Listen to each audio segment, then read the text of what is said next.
Paz do Senhor, meus irmãos. Nesta madrugada eu quero glorificar a Deus pela vida de cada um dos irmãos e que Deus possa nos dar um domingo abençoado, um domingo de bênção, um domingo de vitória para a honra e glória do nome do Senhor Jesus. Meus amados, nós estávamos meditando na palavra de Deus nesta madrugada. Eu gostaria de compartilhar algo com os irmãos que se encontra registrado no livro de Lucas, Evangelho segundo escreveu Lucas, capítulo de número 4, versículo de número 14, aonde a Bíblia diz da seguinte maneira: Então, pela virtude do Espírito Santo, voltou Jesus para a Galileia e a sua fama correu por todas as terras em derredor. Ele ensinava nas sinagogas, versículo 15, e por todos era louvado. Meus amados e queridos, nesta madrugada, eu gostaria de falar a respeito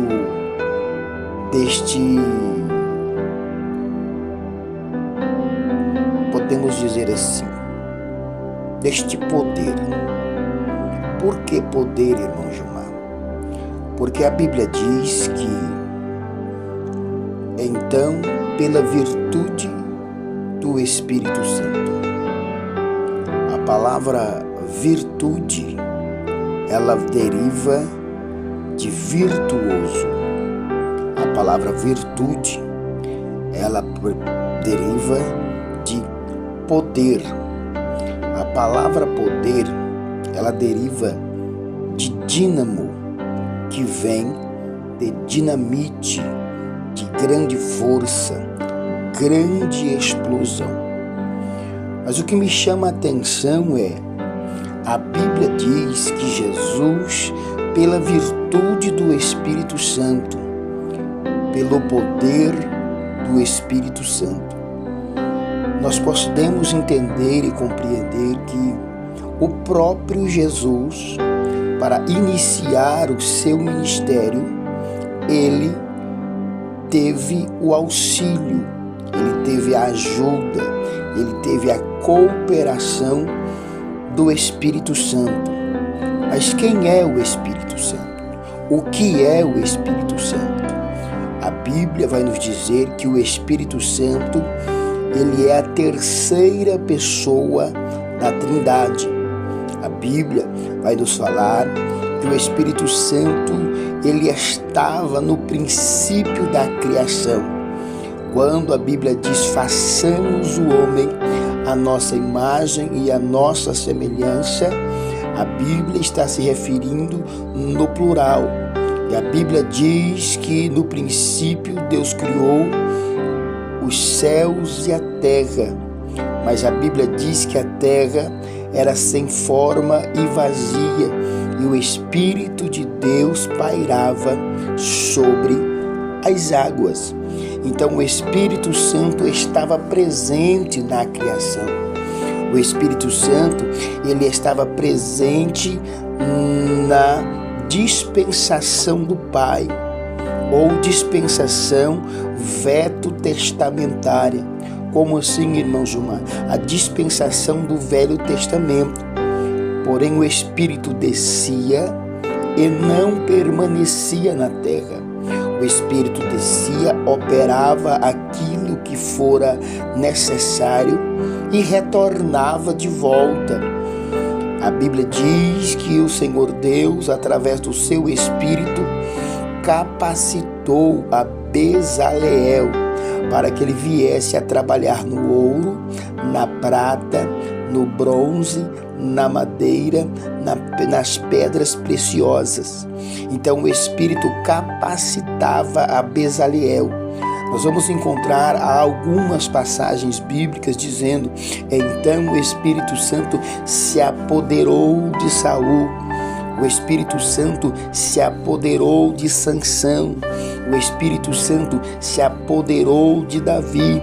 Isso quer dizer, ele envolveu estes personagens bíblicos com a sua virtude, com o seu poder, capacitando-os para que eles viessem realizar algo que fosse de ordem sobrenatural, observando que humanamente não seria capaz.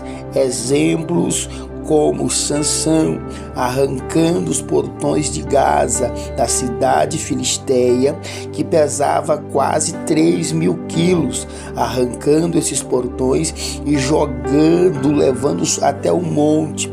Vamos ver Sansão de novo, agora matando um leão, rasgando um leão ao meio, também com as suas próprias mãos. Nós vamos ver Davi também matando o urso e matando o leão. Isso quer dizer, isso foram capacitações pelo Espírito Santo para fazer algo sobrenatural.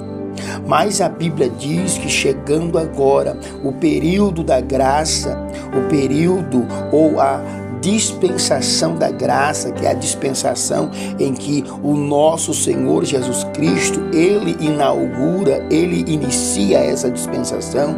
A Bíblia diz que o próprio nascimento, a própria geração embrionária de Cristo Jesus foi através do Espírito Santo. A Bíblia diz que quando o anjo aparece a Maria, disse: Maria, a sombra do Altíssimo te cobrirá e tu gerarás pelo Espírito Santo. Então o Espírito Santo esteve presente na dispensação veterotestamentária e também esteve presente no início da dispensação de Cristo, a dispensação da graça. Lembrando que o Espírito Santo, na dispensação veterotestamentária, ele também foi prometido, ele também foi profetizado que ele estaria conosco, que ele seria enviado para toda a carne. Texto esse que está em Joel, capítulo de número 2, versículo 28. Então nós vamos entender que o Espírito Santo, ele é o agente. O Espírito Santo, ele é o responsável por operar os milagres e as maravilhas. E nós observamos aqui agora que no início do ministério de Jesus, no capítulo 4 do livro de Lucas, nós vamos observar que Jesus, no versículo 1, a Bíblia diz: e Jesus, cheio do Espírito, voltou do Jordão e foi levado pelo Espírito para o deserto. Isso quer dizer, Jesus inicia o seu ministério com um processo de santificação. Jesus inicia o seu ministério com um processo de preparação espiritual. E quem é que conduz Jesus para esse deserto? Quem é que conduz Jesus para essa preparação espiritual? É o Espírito Santo. A Bíblia diz que ele foi levado pelo Espírito ao deserto para ser provado ou para ser tentado pelo diabo. Em outras palavras, o ministério de Jesus não teve início, não teve começo sem a presença do Espírito Santo. Versículo 14, que foi o texto que nós lemos, vai dizer da seguinte maneira: então pela virtude, então pelo poder, então pela autoridade, então pelo dínamo do Espírito Santo, Jesus começa a ministrar a palavra de Deus. Jesus começa a ensinar nas sinagogas. Agora nós vamos entender que o Espírito Santo, ele está agindo e trabalhando na dispensação de Cristo. Mas espera aí, irmão Gilmar, Jesus não era Deus? Para que ele necessitava do Espírito? Jesus veio aqui na terra para nos mostrar, para nos dar exemplo, para nos dar um exemplo de como nós iríamos conseguir vencer o mundo. A Bíblia diz: no mundo tereis aflição, mas tende bom ânimo, eu venci o mundo. E Jesus não poderia vencer o mundo de forma divina. Jesus não poderia vencer o mundo de forma, podemos dizer assim, usando os seus poderes de Deus. Por quê? Porque se ele usa os seus poderes como Deus, aí ele não poderia cobrar de nós as mesmas ações, as mesmas atitudes. Por quê? Porque nós não somos Deus, nós não temos o mesmo poder que Deus tem. Mas agora Jesus é auxiliado, Jesus agora é ajudado pelo Espírito Santo. Por quê? Porque seria esse mesmo Espírito que estaria nos ajudando, que estaria nos capacitando para também percorrer os mesmos passos e os mesmos caminhos que Cristo passou.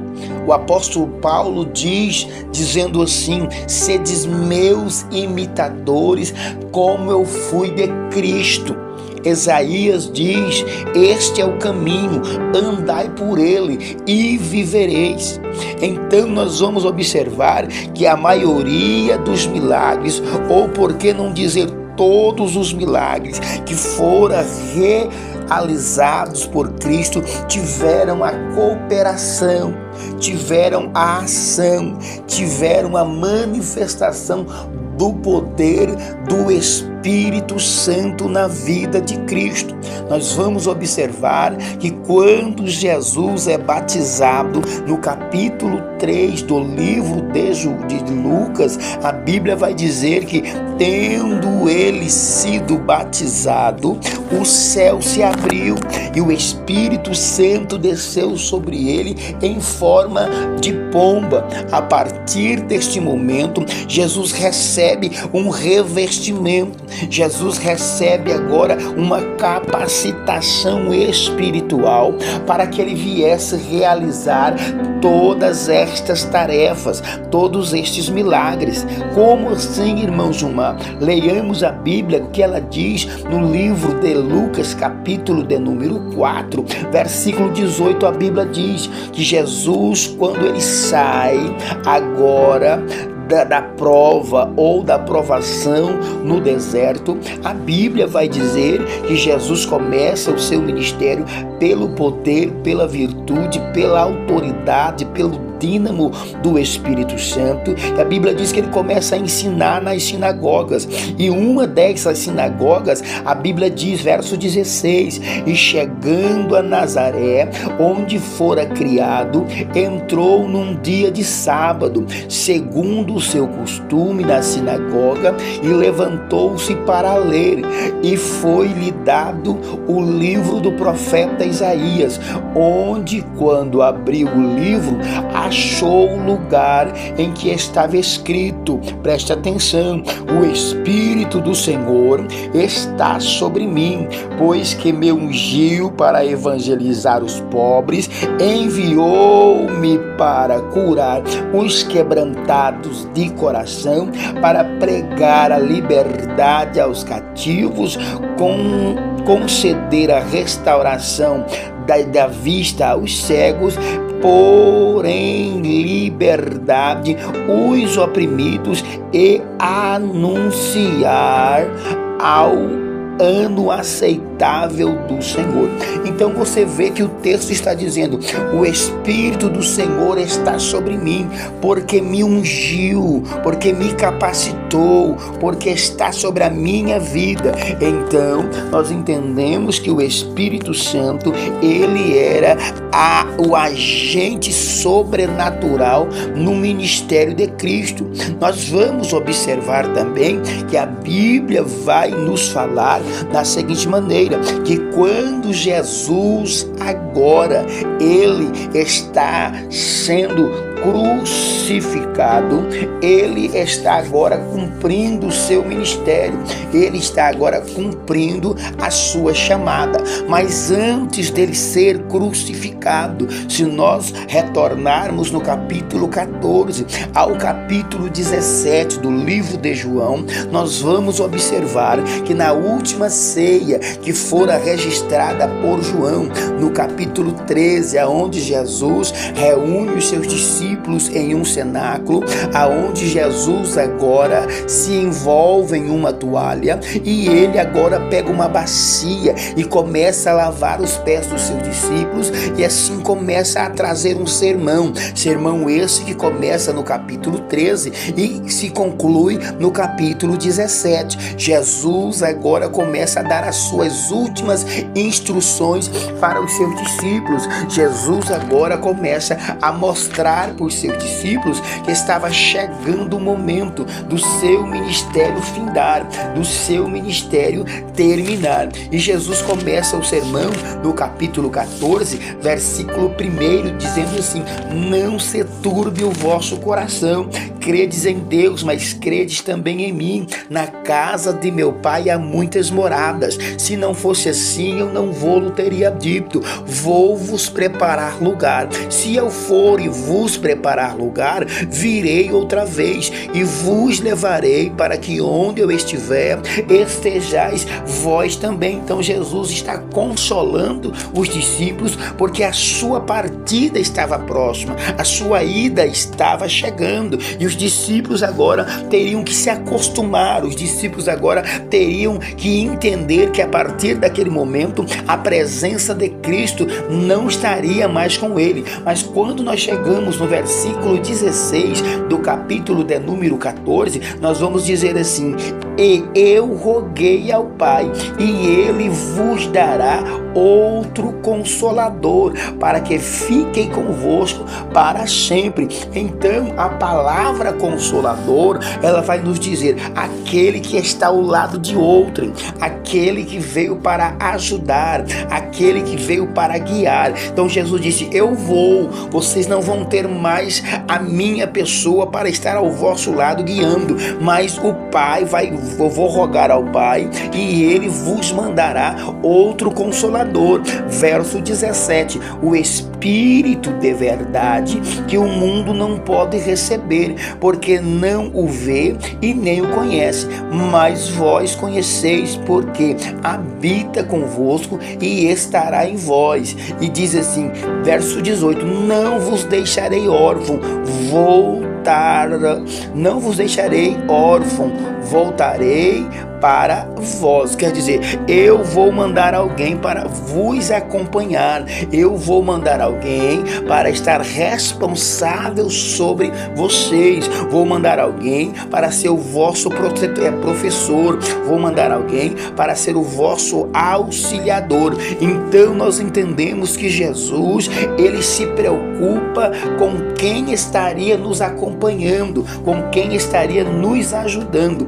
E a Bíblia diz no capítulo de número 24, no versículo 49 do livro de Atos, a Bíblia vai dizer, do livro de Lucas, a Bíblia vai dizer, Jesus dizendo, antes dele ser assunto aos céus, antes dele subir aos céus, a Bíblia diz que ele fala aos seus discípulos: ficai em Jerusalém, até que do alto sejais revestidos de poder. Isso quer dizer, o mesmo poder que Jesus recebe no capítulo 4, versículo 18, a mesma virtude que Jesus recebe no capítulo 4, versículo 18 de Lucas, ele promete aos seus discípulos no capítulo 24, versículo 49. Quando nós chegamos ali no livro de Atos, capítulo 8, a Bíblia vai nos falar da seguinte maneira: eis que envio.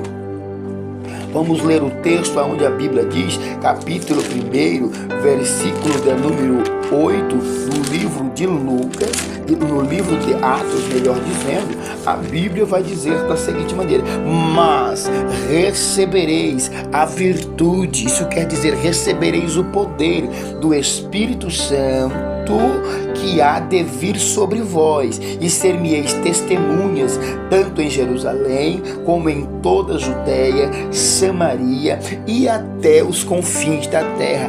Irmão Gilmar, mas essa promessa foi só para os discípulos, essa promessa foi só para o tempo dos apóstolos. Negativo.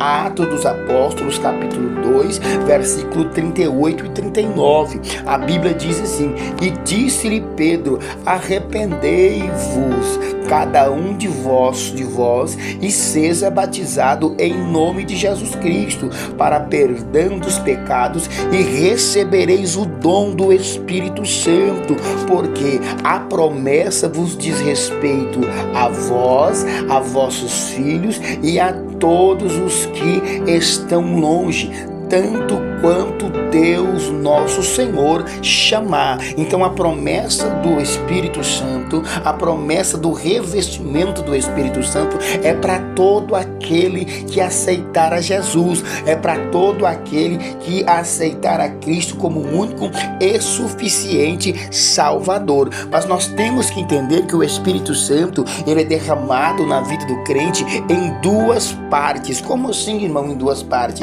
A primeira parte, nós recebemos o Espírito Santo quando nós aceitamos Jesus. Como assim? Se você ler o livro de João, capítulo 20, versículo 22, a Bíblia vai dizer que Jesus, adentrando ao cenáculo, após tendo sido ressuscitado, ele diz: a paz seja convosco. E a Bíblia diz que, assoprando sobre eles, disse: recebei o Espírito Santo. Então, quando nós falamos a esse respeito, que o crente, ele recebe o Espírito Santo em duas partes divididas, a primeira parte é, quando você aceita Jesus, você recebe o Espírito Santo na sua vida. Por quê? Porque ninguém pode aceitar Jesus sem receber o Espírito. Ninguém pode aceitar Jesus sem a influência do Espírito. Ninguém aceita Jesus porque achou bonita as palavras. Ninguém aceita Jesus porque achou legal ser crente.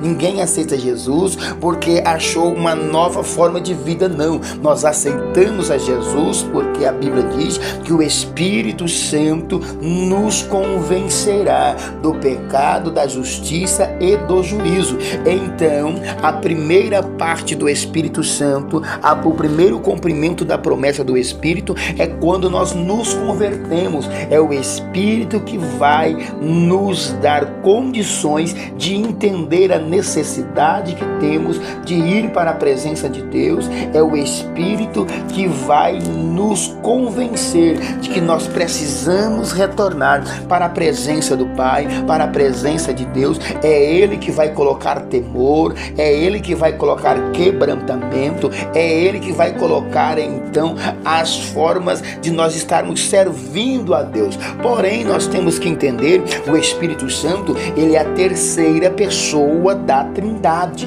Então muitas pessoas às vezes não entendem por que não consegue firmar, o porquê que não consegue caminhar por muito tempo, o porquê que não consegue servir a Deus. A Bíblia diz que não entristeçais o Espírito que habita em vós. O apóstolo Paulo diz: não sabeis vós que sois templo e morada do Espírito? Então, às vezes a pessoa aceita Jesus, mas ele começa a entristecer o Espírito, ele começa a praticar coisas que vai entristecer o Espírito, ele começa a praticar pecados, ele começa a frequentar ambientes, ele começa a ter conversas com pessoas que vão contaminá-lo, que vão trazer de volta para aquela pessoa a sua velha vida, a sua velha forma de viver. E a Bíblia diz: que comunhão tem as trevas com a luz. Então, quando nós decidimos aceitar a Cristo, quando nós somos convencidos pelo Espírito Santo, nós não podemos ter uma vida dúbia, nós não podemos ter uma vida dupla, nós não podemos ter uma vida de agente, podemos dizer assim, de agente, um espião, uma vida dupla. Não, ou você serve a Deus ou você não serve. Aí nós vamos entender que o Espírito Santo, ele veio para nos ajudar a converter. A palavra converter quer dizer mudar de direção. A palavra converter quer dizer mudar a rota, mudar o caminho. A Bíblia diz que o caminho do justo é para cima, para fugir do caminho do inferno que está para baixo. Então, nós estávamos caminhando para baixo antes de Cristo Jesus, antes de receber a virtude do Espírito Santo. Agora recebemos a virtude do Espírito, fomos convencidos a respeito do nosso pecado e agora nós mudamos o nosso caminho, mudamos a nossa atitude, mudamos a nossa caminhada, mudamos a direção para onde estamos caminhando. Meus amados, aí a Bíblia vai dizer: ficai em Jerusalém, até que do alto sejais revestidos de poder e ser-me-eis testemunha. Agora, a palavra revestido, isso quer dizer, é uma armadura. A palavra revestido quer dizer uma capacitação, porque o crente não consegue pregar sem o Espírito, o crente não consegue louvar sem o Espírito, o crente não consegue orar e as pessoas ser curadas sem o Espírito, o crente não consegue fazer nada no mundo espiritual sem o Espírito. E é por isso que a Bíblia diz que nós precisamos, o cristão precisa ser batizado com o Espírito Santo. Não é uma opção, não é uma escolha, é uma obrigação. Crente que não tem o batismo com o Espírito Santo, ele vai ter dificuldade para realizar a obra, ele vai ter dificuldade para pregar o Evangelho, ele vai ter dificuldade para fazer a obra de Deus. Então, nesta manhã, a minha palavra, a minha orientação é que passemos a buscar a presença do Espírito Santo, passemos a buscar o batismo com o Espírito Santo. Aquele que não é batizado, aquele que ainda não tem sido revestido, a oportunidade é essa. A Bíblia diz que Jesus veio para desfazer as obras de Satanás. Porém, nós temos que entender também que não há arrebatamento da igreja. Crente algum vai ser levado para o céu sem a presença do Espírito, porque é o Espírito que vai conduzir a igreja até os céus. Então, se nós não temos comunhão com o Espírito, como que nós vamos ser levados por Cristo, para Cristo, aos céus? Então, preste atenção: crente que não tem comunhão com o Espírito, ele não tem participação no arrebatamento da igreja.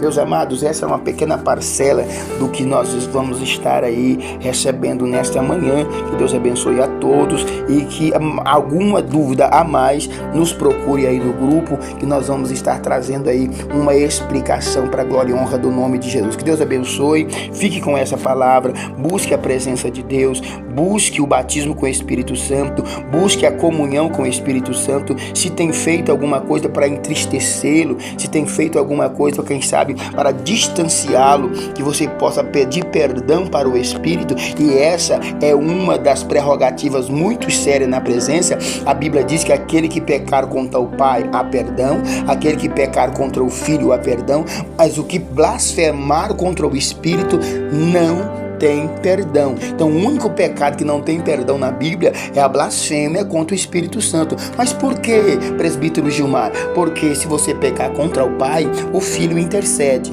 Se você pecar contra o Filho, o Espírito intercede. Mas se você pecar contra o Espírito Santo, não há intercessor, não há quem se coloque